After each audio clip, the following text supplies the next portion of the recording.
Okay, cover version time. My neighbour's favourite part of the day when they hear the words through the wall is cover version time. That means that I finished my session, and I always like to leave on someone else's song, because if I go out on the song I've been singing, it just nags away like a bulldog at the gate. Can you try one more? You know, I'm in the way of the slothies. Ladies and gentlemen, the slothies. What song should we do?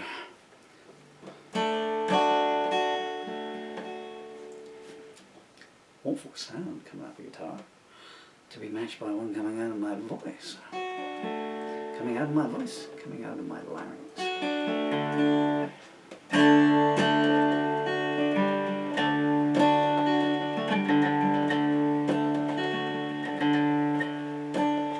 They're selling postcards, they're hanging,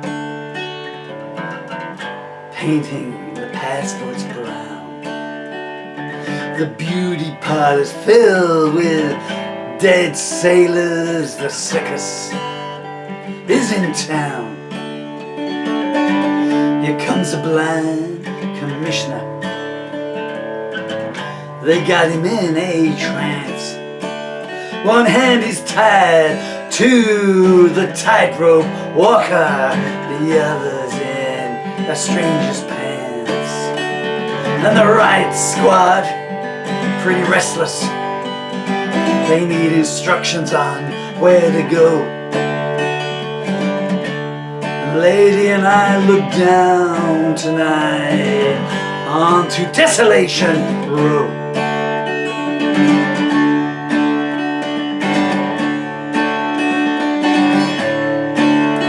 Juliet, she seems so easy. Takes one to no one, she smiles, then puts her hand into the depths of your soul, Emma Davies style. And in bursts Pierre, he's groaning, you belong to me, I believe. She says, I've taken your chains off, Satan, turn and leave. And the only sound that's left after the ambulances go is Pierre drowning in his own tears of regret down on Desolation Row. Doctor Scum, he keeps his world inside his cocaine brain.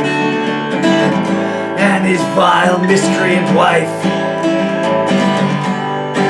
she's just the same. They say, come in, how are you? Then they produce a crucifix. They murder babies in the womb, laughing, this is how we get our kicks. Down in the depths of Dante's hell burns an inferno where they will rot for eternity once they've left Desolation Row.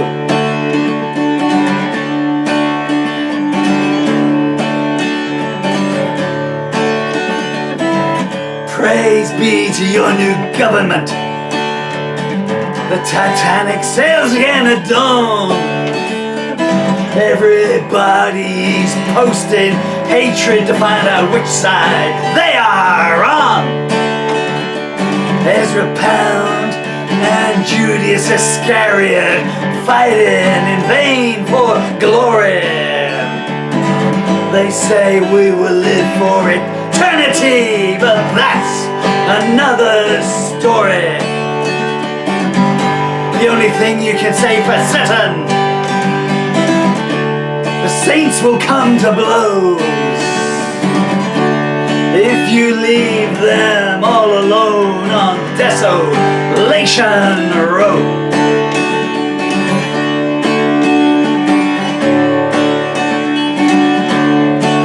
Yes, I received your message yesterday about the time my spirit broke.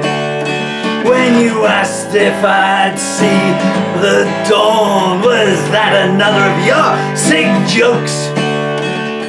The children that you mention, they'll always bear your shame. One day someone's gonna come to you in your sleep and tell you your real name. Right now I cannot breathe too good. I think this is the answer, you know. It's been a good time all in all on Desolation Row.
They're burning my effigy upon Freemason Hill.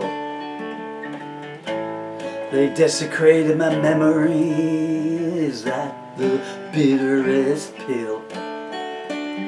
I tried to lead a good life, but sometimes got sent astray.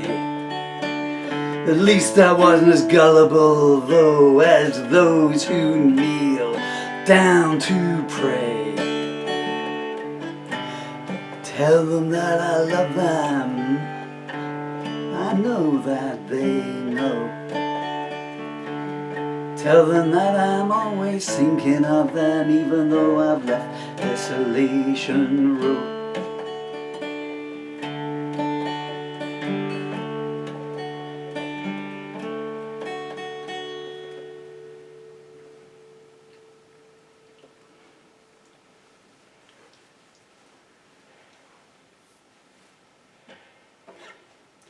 I guess you can call it a cover version, and a few of Bob's words in there.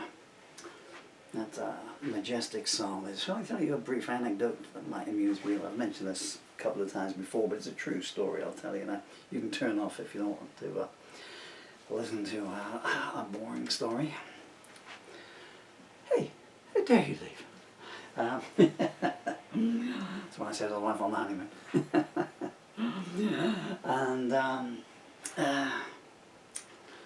And she said, I gotta go, my husband's waiting. Where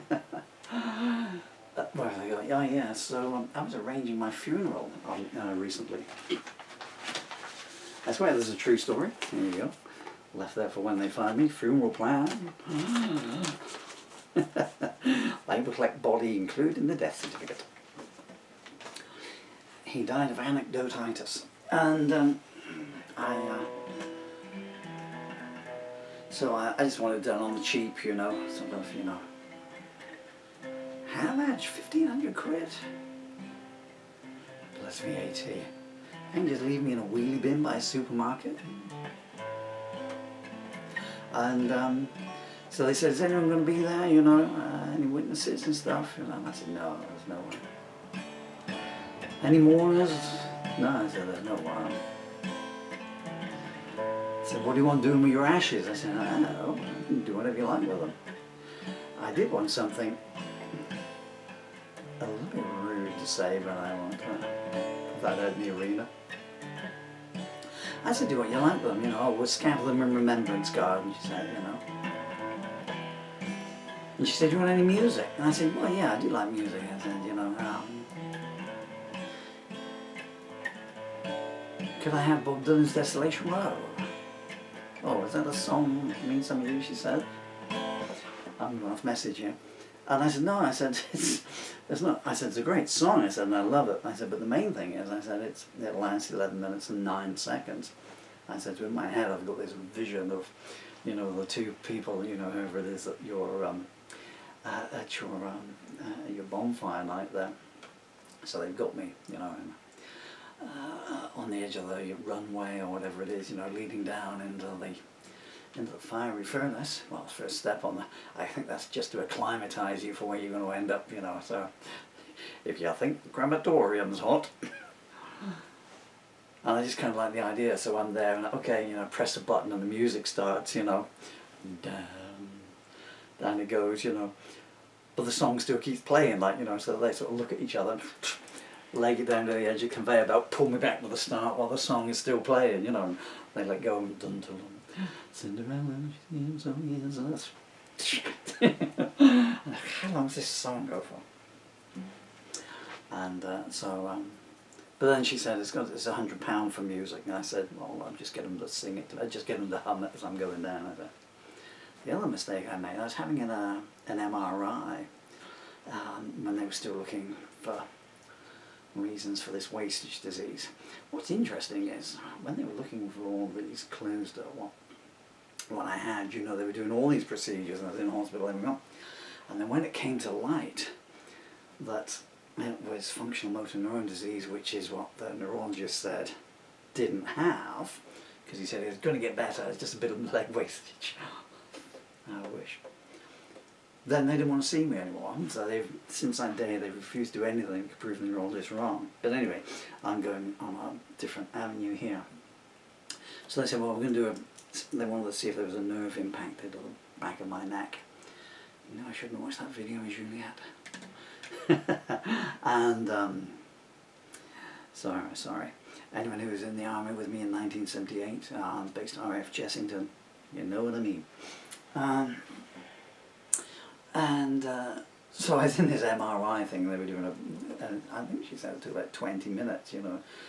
She said, so would you like some music while you're in there? And I said, music, you know. And she said, yeah, we can pipe some music into you. So I said, yeah. I said, you know, I said, if you, she said, what would you like? A lovely lady, by the way, doing the MRI.